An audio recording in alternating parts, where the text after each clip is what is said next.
Welcome to This Week in the World of Wrestling.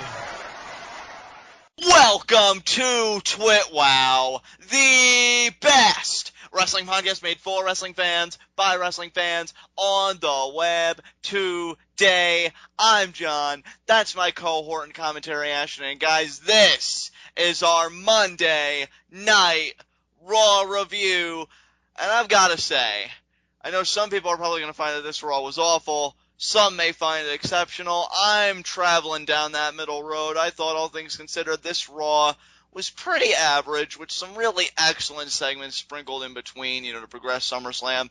But otherwise, it was a pretty lukewarm show for me. More importantly, Ashton, what'd you think of it? Anytime I have a difficult time trying to verbally articulate exactly how I felt about a show, I think that it helps a little bit to kind of translate my thoughts to other people if I put some kind of a number on it. So I would say that this Raw for me, on a scale of 1 to 10, was right around that 7.5 range. It was good, it was above average, but it wasn't great. Right. I think I could pretty much sign on to those sentiments for the most part. I thought the last two segments in particular were very well done. And you know what, dude? It wasn't even just the last two segments. There were a lot of segments spread throughout the show that were great. There were just 1 to maybe 2 or 3 things that were just really unnerving. Yeah, I can agree with that. So with that said, let's get right into our first segment, Heat of the Night. And you know how I base my heats of the night, even on Raws like this where I feel like are pretty, again, as I said, lukewarm to average.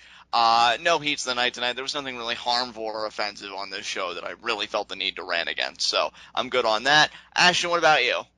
I have 2 heats of the night. Neither one of them is super major. None of them really ruined the show for me or anything like that. First of all, I absolutely loved Triple H's use of shilling the network to get heel heat. I think that was brilliant and funny, and it worked. But then as soon as the commentators started doing it, it completely killed it for me.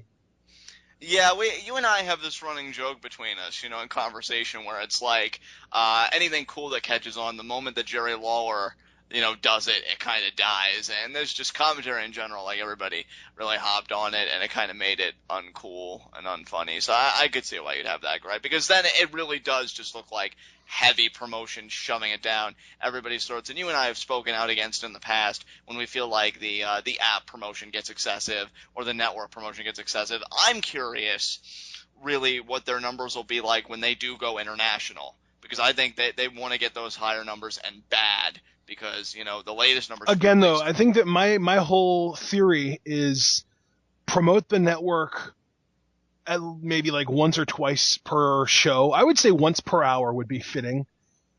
But they shouldn't be trying to get new subscribers by just endlessly plugging and shilling and telling you that it's available and you should buy it.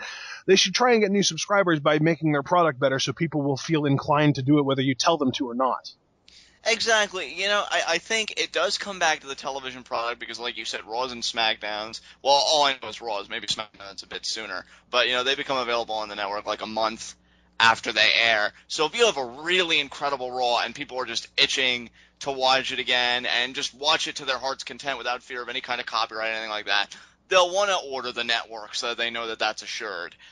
Pay-per-views the same way. You want, people to buy the network, make sure your pay-per-views are stellar, and say, hey, why are you doing this through a traditional cable company, or why are you even doing it through streams where it can get cut out and is illegal anyway, when you could order this for only $9.99 a month, or if you want, just $20 for a standalone show. Make the product great. It's like that saying goes, if you grow it or if you build it, they will come. Well, if you make the product excellent, the subscribers will follow naturally. I think this is becoming way too forced, and I think it could be an actual detriment to the network overall if they're not careful. And I like what they were going for. I like that they started the show with Triple H just shoving it down your throat, but being obnoxious about it in a way that gets him heel heat. And I like that they kind of right after that had the commentators talking about it like it was a joke, like, oh my God, he's not going to shut up about that. But then they kept talking about it. And an hour and a half after it had happened, they were still talking about it, even though it was on literally nobody else's mind except for theirs. And I think that if they want to go for the natural, oh, haha, Triple H is so obsessed with money that he's trying to make as much as he can by showing the network at every turn, going with that angle, you shouldn't have the commentators doing the same thing. Right. Again, we talked. I think it was It's just like last week. it's like either be completely shameless about it and let the commentators do all of it, or be cool about it, let Triple H do it, then the commentators comment on it once after he does it, and then just forget about it until maybe an hour to 2 hours later.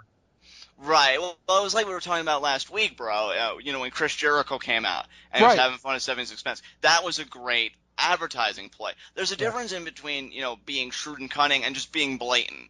And blatant advertising, I think, rarely ever works in today's marketplace. So many people are going to be turned off by that, frustrated by Yeah, that. I mean, Because, and it's one of those things where even in pop culture with movies, one of the main things that critics harp on big Hollywood pictures about these days is the constant source of on-screen advertising, the product placement. It's just like, especially in like Michael Bay films, the product placement is just so prominent, and it gets ripped on by critics because it makes the product, in that case movies, in this case the actual show Raw, suffer. So I'm not saying not to try and advertise the network to us, but either pick one or the other. Either be obvious about it or work it into your product in a way that makes it genuinely entertaining. You're supposed to be an entertainment company, not a self-promoting company. right. Now, I will say, the one advertising technique when they said when Raw goes off the air, we're going to have on the network John Cena versus Brock Lesnar from Extreme Rules 2012. See, that I liked. Because Yeah, you're that's putting, cool. That works. And you can say that immediately after you show the Lesnar Cena hype package for SummerSlam, and it makes sense because it's fluid, it's organic, it makes sense from a chronological standpoint. But for them to just randomly say, "Hey, buy the network," and just shove it in your face, I don't know. It's just, and now obviously I'm not saying this because I wanted to. Well, obviously I wanted to change, but I'm not saying this because I think that I can make them change. I know that I can't. I'm just trying to kind of throw different possibilities out there that they would be able to do, other than just doing the same old song and dance where they're just shoving it down your throat 3 hours of the 3 hours of Raw. Right. Well, I don't think any fan has a critique of a product because they believe in their hearts that they can change it, but a critique is still a critique nonetheless. When something is bothering you about something, we air it out here, and I do agree. I think their advertising tactics do need to change. Again, I'm very curious about the next quarterly report about all those numbers coming through. Hopefully, international really changes the game for them so they could stop advertising it to us incessantly. That's why I want them to succeed, because Right. they'll succeed, because then it'll stop. That'll be the point of success. But anyway, I think we've devoted enough time to this topic because I have nothing more to say about it. What was your second heat of the night tonight? Very, very similar, actually. My second heat of the night was the repetition of the John Cena Brock Lesnar promos that we got. I love that they're promoting this match. I just don't like the way that they're going about doing it. They played the exact same video package twice in the same night tonight. Now, to me, I might be old school, but to me, I think it would have made more sense for them to, in the spot that they played it the first time, advertise, "We have an interview that Brock Lesnar gave us, and we're going to show you guys that later tonight." That'll do two things. First of all, it'll keep it in the back of everybody's mind. So like, "Oh yeah, that's right, Lesnar Cena." Second of all, it will keep people tuned because they'll want to see that. They'll want to see the Lesnar interview, so they'll stay tuned to see that when you show it, rather than just giving it away really early on in the night and then just showing it a random second time for literally no reason whatsoever an hour and a half later. Right. Ashley, it's funny you say it because when I read, on the dirt sheets that they had filmed a candid interview with Brock Lesnar, I got so excited. Yeah, I'm thinking, wow, and that's the thing. Everybody would be. Everybody, like, here's the thing. One of the main reasons that Paul Heyman gets as much heat as he does is because he talks for people rather than letting them talk for themselves and him just kind of backing them up. He is the voice of Brock Lesnar at this point, and I think that there's a lot of appeal in Brock Lesnar voicing his own opinion because people want to know what's going on in that head when all he really usually does is just stand there next to Paul Heyman and nod his head. what I wanted to see from this when I read that he was doing a candid interview, what I personally would have done so that you can really do a nice promotion of it, but I think at the same time you could avoid it being obnoxious. You would have it structured. Say, for example, the top of the first hour, you'd see Brock and Michael Cole together, and you'd actually see the interview being conducted, not just Brock talking to, whatever. And The he'd ask, camera. yeah, exactly. He'd ask Brock, maybe, for example, as a question, well, Brock, what are your thoughts on John Cena? Answer it. We cut to it.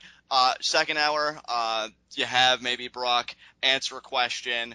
You know, Brock, what do you think about being the WWE World Heavyweight Champion? What does that accomplishment mean to you? Then the third hour, maybe ask him, well, what are your thoughts heading into SummerSlam? Then because we have 2 weeks, the next week I do the exact same thing with John Cena. You have one guy speak his mind one week, and then the next week you have the other guy respond. And I like that solution just as much, dude. That's another really good way to do it. But I feel like they did it in one of the worst possible ways they could have done it. Yeah. And to me, the worst part isn't just that they showed it twice, but that they blew their entire load all at once when they showed it the first time in the first place. And see, that was my problem, Ashton, because when you hear of like a candid interview with a superstar who we've often given the label of like a prize fighter, like Brock Lesnar, you have the chance to really create this aura, create this atmosphere. And I feel like WWE missed the boat by making it just another run-of-the-mill promo segment or another run-of-the-mill backstage segment. You could have really created. And not its only own did they environment. just make it another run-of-the-mill promo / backstage / interview segment, but they showed it twice in the same night. Right, and that too is a problem because I would have made it so it's like, hey, you really want to listen to Brock Lesnar talk. In fact, I would have almost done it just like Michael Cole does his sit-down interviews, and I love that they do that. And I've said quite a few times on here that I love that they do that because I feel like it gets it's a more candid side within a kayfabe context, of course, of the superstars that Michael Cole is talking to. You know, mainly Triple H, but when they have fill-ins, I know he had Paige on there once, Jericho on there once, Cena on there once. It's good stuff. Rollins was on there once too, wasn't he?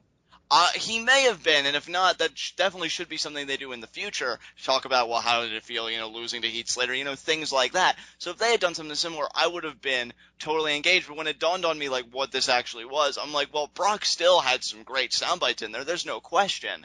But I really think they missed a golden opportunity here, so I can totally see why that would be a gripe with you on this show. Right, I mean, it wasn't even a problem. I didn't really have a problem with the content. It was just the way they presented it. Exactly. Well, the presentation, I think that's so important in a business such as ours. You could have great content like, say, just spitballing here, Shawn Michaels versus The Undertaker. But if it happened like immediately with no build-up, no promos, no packages, no anything, it'd be a great match. But where's the story? Where's the stuff? It's all in the presentation. And I feel like they missed a great presentation potential with this thing here. So.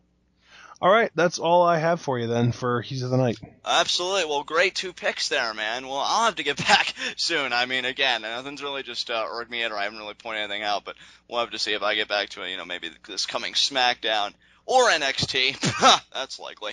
Anyway,